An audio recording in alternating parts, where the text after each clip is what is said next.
بسم اللہ الرحمن الرحیم۔ نبی صلی اللہ علیہ وسلم نے ایک صحابی سے فرمایا کہ تم میں دو چیزیں ایسی ہیں جو اللہ اس کے رسول کو بہت پسند ہیں، حالانکہ نبی نے کسی کے چہرے پر اس کی تعریف کرنے سے منع کیا ہے، لیکن یہاں نبی صحابی کی تعریف کر رہے ہیں ان کے سامنے۔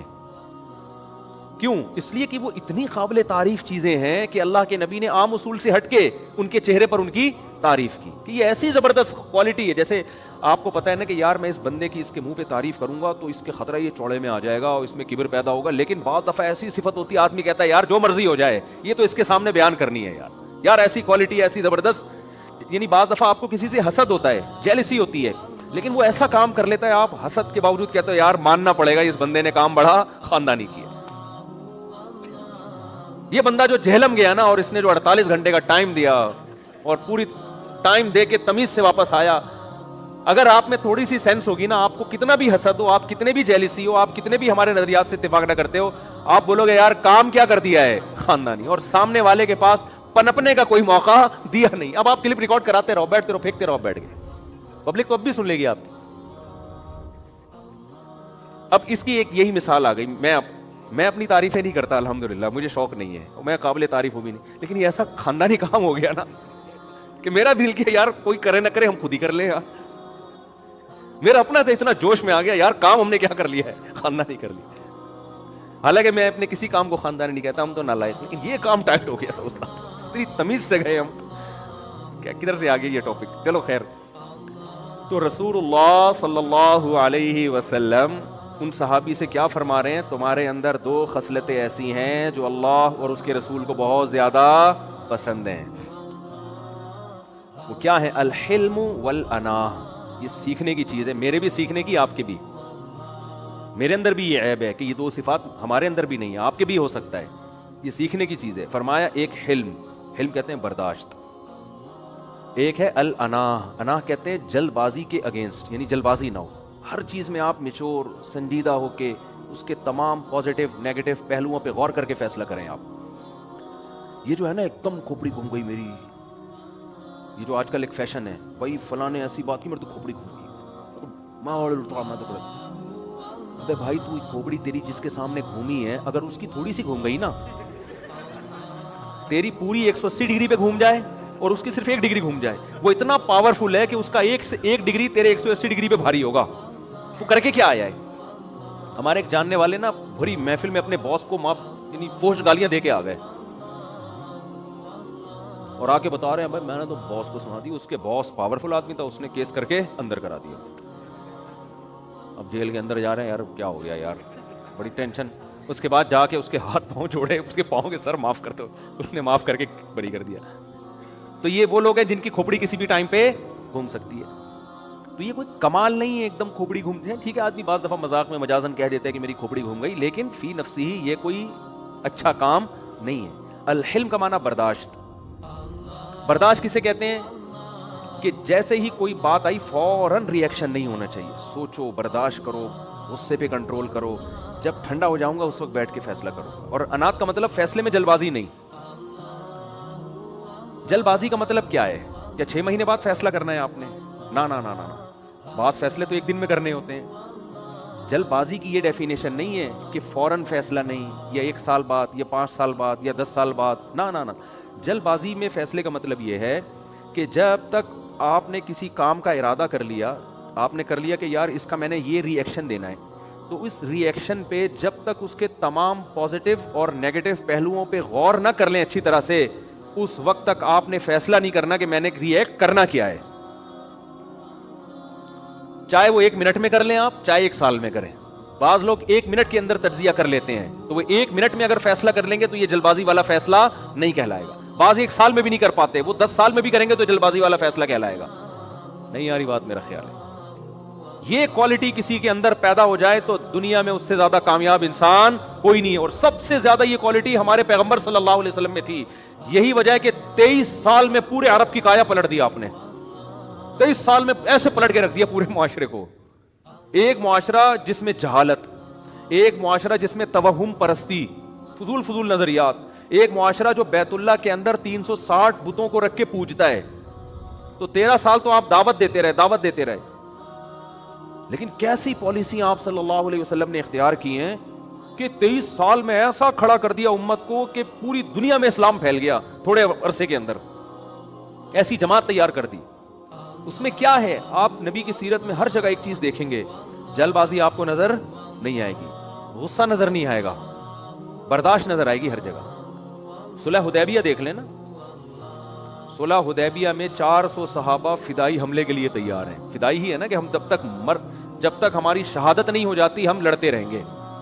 ایک طرف اتنا جوش، اتنی طاقت، اتنی قوت، دوسری طرف صلح کے لیے کیا ہو رہا ہے، کتنی ایسی شرطیں رکھی جا رہی ہیں جو ساری مسلمانوں کے اگینسٹ جا رہی ہیں کہ بھئی وہاں سے کوئی مسلمان ہو کے اگر مدینہ آئے گا تو اس کو فوراً واپس کیا جائے گا، ادھر سے کوئی اگر کافر ہو کے چلا گیا تو ہم واپس کرنے کے مجاز نہیں ہے۔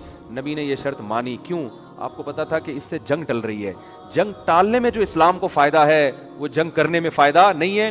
یہ 1400 صحابہ موت پر بیعت تو لے چکے ہیں، لیکن اگر ان کو شہید ہی کروانا ہے تو میرا تو سارا سرمایہ یہ تو لڑ کے شہید ہو جائیں گے، آگے تو پورا عرب کھڑا ہوا ہے، کس سے لڑیں گے یہ؟ تو میں نے ان کی بھی تو حفاظت کرنی ہے نا۔ آپ کے ماتحت لوگ اگر جان دینے کے لیے حاضر ہیں تو یہ ان کی خوبی ہے، لیڈر کی خوبی ہے کہ ان کی جان کو بچائے، وہ اس کی خوبی یہ نہیں کہ ٹھیک ہے جی چلو بسم اللہ کرو، اللہ مدد کرے گا، اللہ مدد کرے گا جب آپ زمینی قوائف پورے کریں گے پھر مدد کرے گا۔ نوح علیہ الصلوۃ والسلام 40 لوگ ایمان لائے تھے، پوری دنیا ایک طرف تھی، کہیں بھی نہیں ملتا کہ نوح علیہ السلام نے عالم جہاد بلند کر دیا ہو کہ ہم 40 لوگ ہیں اب ہم لڑیں گے اللہ غالب کرے گا، کیونکہ اسباب کی دنیا میں 40 آدمی 40 لاکھ سے یا 40,000 سے لڑ نہیں سکتے، گراؤنڈ ریئلٹی کو دیکھ کر فیصلہ کیا جائے گا۔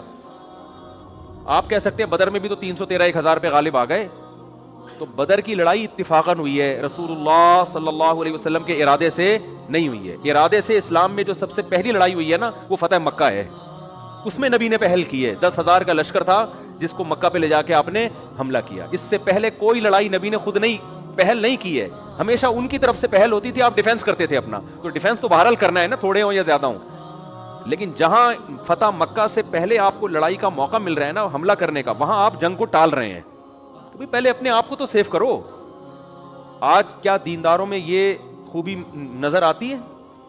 مار دو، پھوڑ دو، توڑ دو، کبھی چیف کے خلاف تقریریں، کبھی فوج کے خلاف، کبھی ایجنسیوں کے خلاف، کبھی حکمرانوں کے خلاف، اس سے عوام بڑی خوش ہوتی ہے، بھائی حکومت کا پٹھو نہیں ہے، ڈنکے کی چوٹ پہ وزیر اعظم کے خلاف بولتا ہے، ڈنکے کی چوٹ پہ فوج کے خلاف بولتا ہے، ڈنکے کی چوٹ پہ جج کے خلاف بولتا ہے، بول کے آؤٹ پٹ کیا ہے اس کا، نتیجہ کیا نکلا؟ کیا جج صحیح ہو گیا؟ کیا اس نے صحیح فیصلہ سنا دیا؟ آؤٹ پٹ کچھ بھی نہیں ہے سوائے نعرے بازی اور ہلڑ بازی کے، 2-4 کنٹینر بک جاتے ہیں، اس کا کرایہ وصول ہو جاتا ہے۔ وہ جب ایک ہمارے سابق وہ تھے، ابھی تو آج کل وہ فرار ہوئے ہیں، انہوں نے بڑے کنٹینروں کا بزنس کیا ہوا تھا نا سابقہ حکومت کے خلاف بہت کنٹینر تھے، آج کل وہ مارکیٹس میں ادھر گئے ہیں، یورپ میں کہیں کینیڈا وینیڈا میرا خیال ہے گھومنے، میں نام نہیں لوں گا پھر خام خامے وہ نیا ایشو نہ کھڑا ہو جائے۔ تو انہوں نے بڑے زبردست کنٹینر لا کے فضول سا جلسہ جس کا نہ کوئی سر نہ کوئی پیر، اور لیلۃ القدر کی رات کے برابر آج کی رات جو جلسے میں شرکت کرے گا، رات اس کی لیلۃ القدر کی رات سے کیا ہوگی؟ افضل ہوگی۔ بھئی آپ کا ہدف کیا؟ اب حکومت گرانا ہدف ہے، تو گرا کے ملک کو فائدہ ہو رہا ہے نقصان ہو رہا ہے؟ حکومت چلتی ہوئی جب گرتی ہے تو ملک کی ایسی کی تیسی ہوتی ہے، چاہے کوئی بھی ہو۔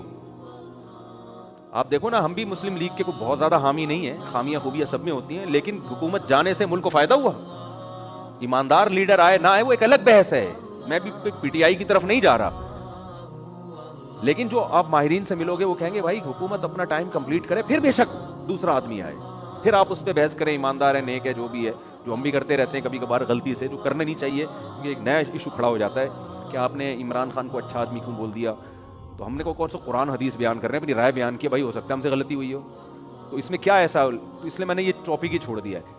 لیکن اصولی طور پر کیا ہے کہ ہمارے عوام بھی جذباتی، کسی لیڈر نے بھی کنٹینر لا کے رکھ دیا اسلام آباد میں، اس وزیر اعظم کو گراؤ، ایسا نہیں ہے کہ عوام پہلے ماہرین سے کوئی رابطہ کرے کہ بھائی کیا اس سے ملک کو، فی الحال یہ حکومت اگر چلی گئی ہمارا لیڈر تو آ جائے گا لیکن ملک کی واٹ تو نہیں لگ جائے گی کہیں، اس سے کسی کو کوئی غرض نہیں، بس مہنگائی بڑھ گئی ہے اور پیٹرول مہنگا ہو گیا ہے، گرا دو اس کو، ابے گرانے سے مہنگائی ڈبل ہو جائے گی۔ آپ دیکھو نا حکومت گئی تو یہ گوادر والا پروجیکٹ کتنی تیزی سے بڑھ رہا تھا، اس کی ایسی کی تیسی ہو گئی کہ نہیں ہو گئی؟ ہم نے تو 2023 کی خوشخبریاں سنائی بھی تھی لوگوں کو. میرے بیانات ہیں میں نے سارے ہٹوائے اپنے بیانات پہ. ہٹا یار لوگ ہمیں ماریں گے پکڑ کے کہ 2023 میں ہم سونے کے نوالے کھائیں گے. میرے بیانات ہیں, پروجیکٹر پہ پورا کیلکولیشن کر کے میں سمجھا رہا ہوں کہ ادھر گوادر پورٹ بنے گی, ادھر سے کنٹینر سے اتنا ٹیکس لیا جائے گا, اتنا ٹیکس ہے تو پھر اتنا ہمارا جو ہے نا سرمایہ بڑھنا شروع ہو جائیں گے. پوری کیلکولیشن کر کے میں نے 5-10 سال پہلے پوری کیلکولیشن کر کے بتایا کہ انشاءاللہ 2023 میں کھلا کھائیں گے تو ننگا نہائیں گے معذرت کے ساتھ. لیکن وہ کیا ہے کہ گورنمنٹ کی کو کمپلیٹ ہی نہیں کرنے دیا گیا پروجیکٹ. وہ پروجیکٹ ابھی چل رہا تھا کہ حکومت گئی جس سے گرین بس کا سارا یہ جو ہمارا کراچی کھدا پڑا ہوا ہے, سارے پروجیکٹ جہاں تھے وہیں کے وہیں دھرے کے دھرے. اب نئی حکومت آ کے تو اس کو تو بہت ٹائم لگتا ہے اس کو اٹھانے میں, لیکن قوم کے سامنے آپ یہ باتیں نہیں کر سکتے. قوم ہے جذباتی, اس کو نعرے مہنگائی ہو گئی اڑا دو, یہ کر دو, فلانا کر دو.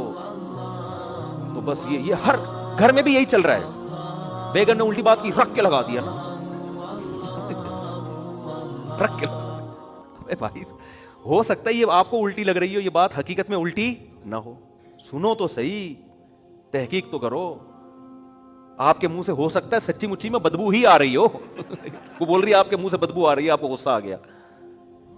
اسی طرح بیگم نے آپ کے موبائل میں کسی کا نمبر دیکھ لیا, ایک دم بدگمان ہو گئی, یہ کون ہے بھائی, یہ لڑکی کون ہے بھائی. ہو سکتا ہے یار آپ کی چچی ہو, آپ کی ممانی ہو, لیکن ایک دم جوش میں. یہ ہماری قوم کا ایک المیہ ہے.